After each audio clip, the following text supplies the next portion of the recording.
Yes, but how does the briefing start, di ba? So who asked for the briefing? Gusto ko lang po kasi siguraduhin na, kasi ito po, kung hindi magkakagulo-gulo tayo, kung hindi tayo susunod sa ating rules, dapat, okay, ganito lang po ang tanong ko. Madami na po tayong apogado dito. Tama po ba ang intindi ko doon sa rules natin na ang public accounts ay tungkol sa mga bagay na may audit report? Tama po ba ang intindi ko? Kung mali yung intindi ko, edi tama, baka tamang ano to. So ayun lang ang tanong ko. Ano ba ang tamang interpretasyon dito sa pwede po bang may magpaliwanag? Ano po ba ang tamang interpretasyon dito sa rules natin? Mr. Chair. Mr. Chair.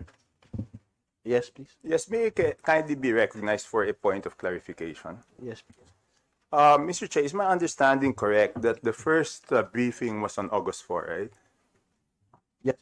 So it was a motu proprio briefing based on the call of the chair. Because there was still no resolution at the time, Mr. Chair. I think it's a briefing. Yes, it's a briefing. But, Mr. Chair, I just want to clarify if this is the proper jurisdiction, no?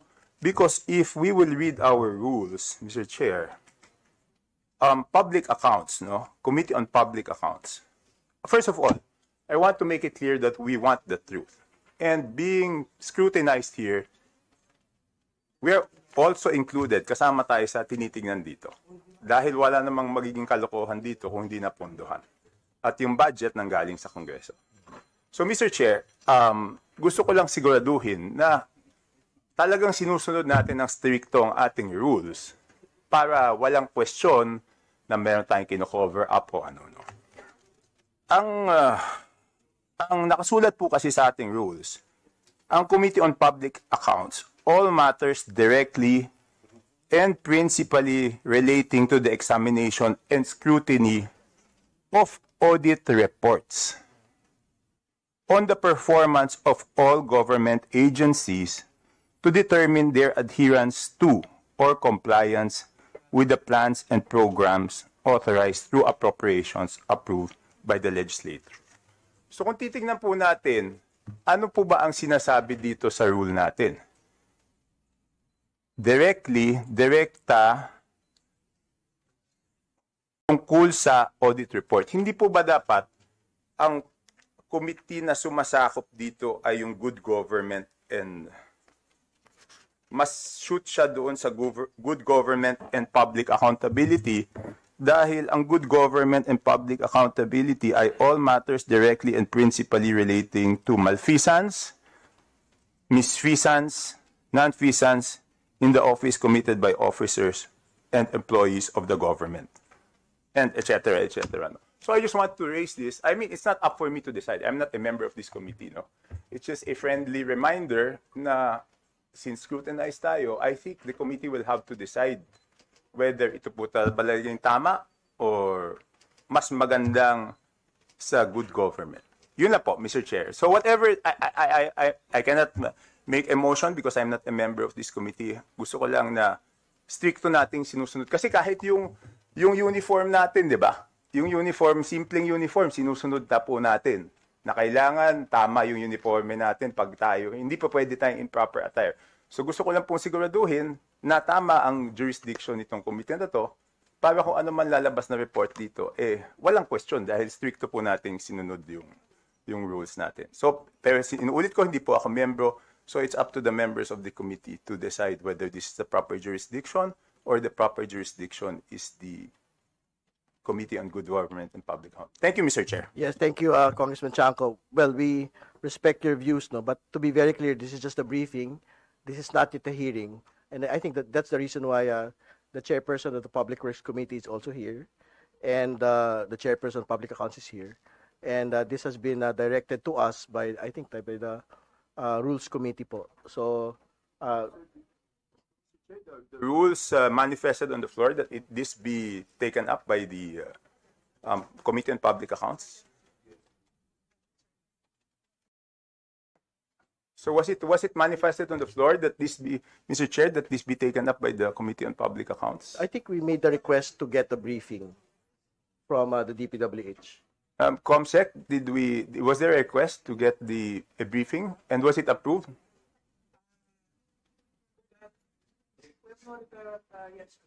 So no referral, no request also. So it is motu proprio.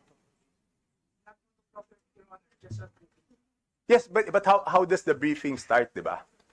So it's who asked for the briefing. Gusto ko lang po kasi siguraduhin na, kasi ito po, kung hindi magkakagulo-gulo tayo, kung hindi tayo susunod sa ating rules, dapat, okay, ganito lang po ang tanong ko. Madami na po tayong apogado dito. Tama po ba ang intindi ko doon sa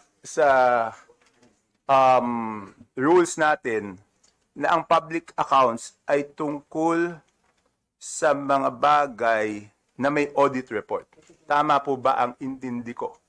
Kung mali yung intindi ko, edi tama, baka tamang ano to. So ayun lang ang tanong ko. Ano ba ang tamang interpretasyon dito pwede po bang may magpaliwanag? Ano po ba ang tamang interpretasyon dito sa rules natin?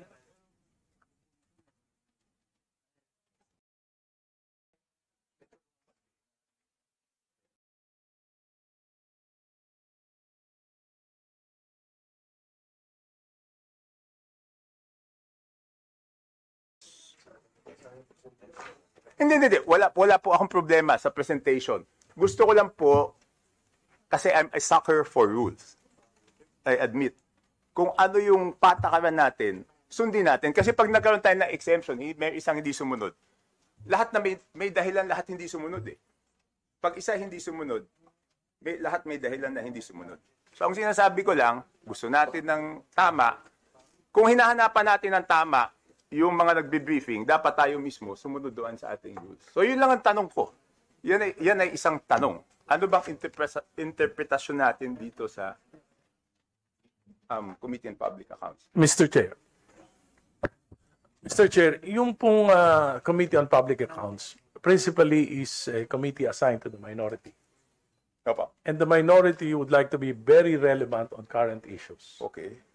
Kung hindi po nagpatawag ng meeting yung Committee on Good Government, kami po, inunahan na namin. Anyway, we will have a way of correcting it. After the reports, maybe we can call the COA. Bakit wala pa kayong mga audit reports dito sa bakit naunahan pa kayo ng ibang agencies, especially ng ating Pangulo? So, we're trying to be relevant. We want to hear from the different agencies. Then later on, we will be calling the Commission on Audit. Hindi, pero Mr. Chair, pwede po ba tayong lumampas doon sa otoridad na isinasaad doon sa rules natin na dapat may audit report? Ibig ko sabihin, bakit ang tanong, bakit hindi nagpatawag kaya yung good government? Mr. Chair, anyway, all the reports will be submitted to the plenary, and it's up to the plenary to determine whether we have violated or we have access to the authority of the committee. Yes, Mr. Chair, pero bakit pa tayo abot nun sa plenary? Bakit di lang po kayo, anyway, sinasabi ko ito suggestion. As I said, the minority wants to be relevant, especially on this very controversial issue. Hindi, walang problema sa akin. So gusto ko lang liwanagin. Kung And the Committee on Public Accounts is, this is the term of the minority. Hindi, kaya nga. So ang ibig sabihin nito, hindi na natin susundin itong bakit di na muna natin amyandahan ni rules natin para hindi kailangan magkaroon ng audit report? The proof of the pudding is in the eating, so we'll just have to wait for the committee report. Chairman Mama, please. Mr. Chairman, I think ang ginawa lang naman siguro natin is to exercise our duty to we have the function of oversight. Yes, sir. So therefore, I think even Public Works can request Department of Public Works and Yes, Highways Mr. Chair. to shed light on the issues being thrown to them. Yes, Mr. Chair. If it were the Committee on Public Works, I wouldn't have raised the question because I recognize that the Committee on Public Works has full jurisdiction. Again, it is just a suggestion. If you want to proceed, I have no authority to question or raise a point of order because I am not a member of this committee. So it's just a suggestion, Mr. Chair. So I just put it on the table. Whatever the decision is I will have no say or vote on it, Mr. Chair. Mr. Chair, if I may. Congressman Kimbo, please. Yeah, just I think the points of Congressman Toby Tiangco is well taken. While he's not a member, in fact, we can take the cudgels for him, and so that the matter can be put on record, so that the matter can eventually be resolved. We are members of the majority. We respect the rights and enforcement of the minority in exercising your duty to remove the abscesses of government, prevent abuses. So igagalang ho namin yun. But I support the position of Congressman Tiangco. Let's put it on record and let that matter be resolved later on, because I think the Committee on Rules should be in a position to make the determination whether we will have a joint, because tama naman ang sinabi niya na ayaw natin mabaliwala na kung anong pag-uusapan dito. Pero tingin ko ang tiyak dito is gusto natin gawin na, at in fact, nauuna pa ang minorya na gawan ng hakbang para usigin at alamin kung ano nangyari dito o sundin ang utos ng ating mahal na Pangulo. So, I think, Mr. Chair,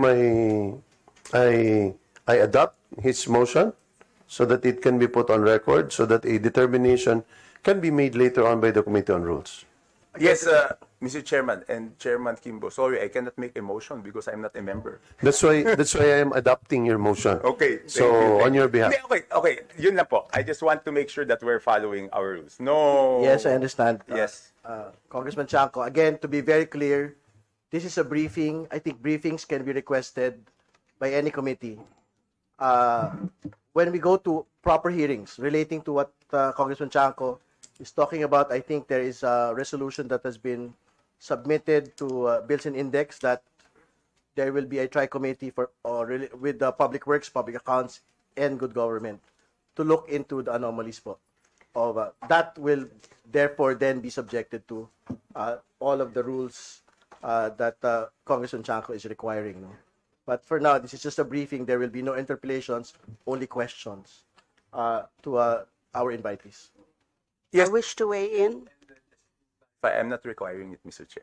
I'm just suggesting, politely suggesting, Yes, that po. we look into the rules so that para lang maliwanag. Thank you, Mr. Chair. Thank Mr. you, Chair. Congressman Chanco. I just wish to weigh in very Congresswoman, briefly. I wish to De weigh Lima, in please. on the issue at hand. Yes, if we go by a verbal legis interpretation of the rules, it would seem that really the mandate of this committee would relate to the examination and scrutiny of audit reports. So the premise is that there are already audit reports. But then again, I also concur in the explanation of of our colleagues here, especially the chairperson, that nothing would prevent this committee from calling a briefing from any agency of government so as to guide it as to the future actions of the committee. So para bang this is just a preliminary step, preliminary move, but not necessarily na ito na nga yun, that the committee would be solely responsible or would be solely investigating either in aid of legislation or oversight functions the matter at hand. So under that condition, that it is purely briefing and questions and not interpellations, I don't think there would be any legal issue. Thank Yes, you. Mr. Chair, if I may reply. Congressman Chanco, please. Yes, Mr. Chair, but even briefing should be within the mandate of the committee, no? Because why can sports and youth not ask for a briefing from Public Works if that is our line of reasoning, that it shouldn't be within the mandate? Di ba po? So, but anyway, just to cut it short, I just wanted to suggest, so whatever the ruling of the chair is and whatever the pleasure of the body is, I have no objection. Anyway, I cannot object because I am not part of the... Thank you, Congressman Chanco. Can we proceed? Yes, sir. Yes, sir. Thank you.